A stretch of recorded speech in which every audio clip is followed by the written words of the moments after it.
ভাবি ভাবি কি হয়েছে ক? আমার কানা তো কালা না, আমি শুনতেছি। ভাবি খুব খিদে লেগেছে, কটা ভাত দাও। আমি কারোর জন্য ভাত রান্ধতে বসে নেই, ওই যে খড়ি কটা আছে, যাও খাড়োগে, তবে এসে খাও যাও। আসলাম এখনে, আমি ভাত টাত খেয়ে বিকেলে ফেলে দিবা না করি। না খাওয়া পর্যন্ত কোনো ভাত মাত হবে না, খড়ি কটা ফাড়বা তারপরে ভাত পাবা।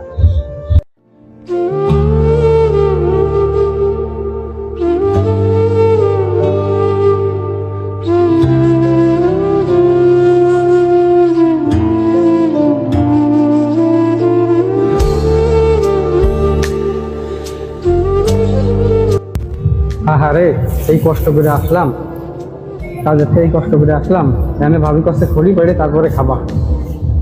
তাই খাই, তাই আর কি করবো এখন আর।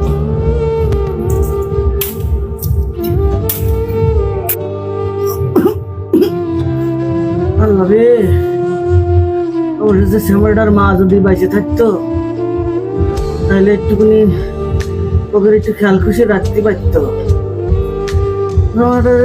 কত শখ করে বিয়েটা দিলাম, কিন্তু বউরাও দু চোখে তার দেখতে পারে না। আরে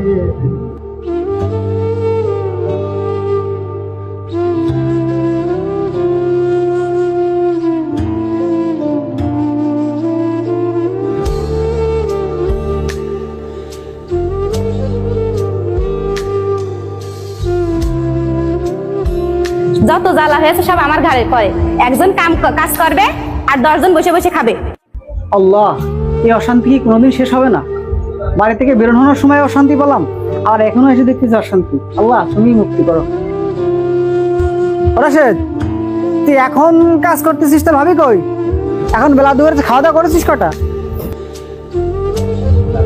করে আইছি ভাই, তা ভাবি কলে যে খড়ি কটা কাকে তারপরে ভাত খাবি।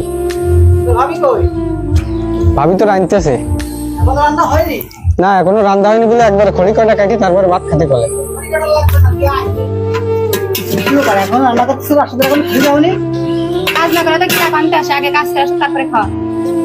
ওর সাথে একটু ভালো ব্যবহার করা যায়, এরকম ব্যবহার না করলে সেটা বুঝে নিতে হয়।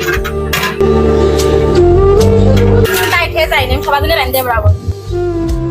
তুমি এত দুর্ব্যবহার করতেছো কিসের জন্য? একটু ভালোভাবে বললেই তো হয়। সে তো আমারই ছোট ভাই। ভাই আমার জন্য এত গ্যাঞ্জাম করা লাগবে না ভাই, আমাদের জন্য এত গ্যাঞ্জাম, আমি বাড়ি থেকে চলে যাচ্ছি, তোমরা ভালোভাবে থাকো। তুই কোনে যাবি? না কিসের জন্য যাবি তুই? না এত গ্যাঞ্জাম বলি তো সেখানে থাকা যায় না।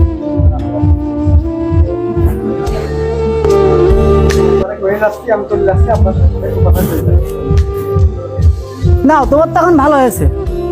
আব্বা আব্বা আব্বা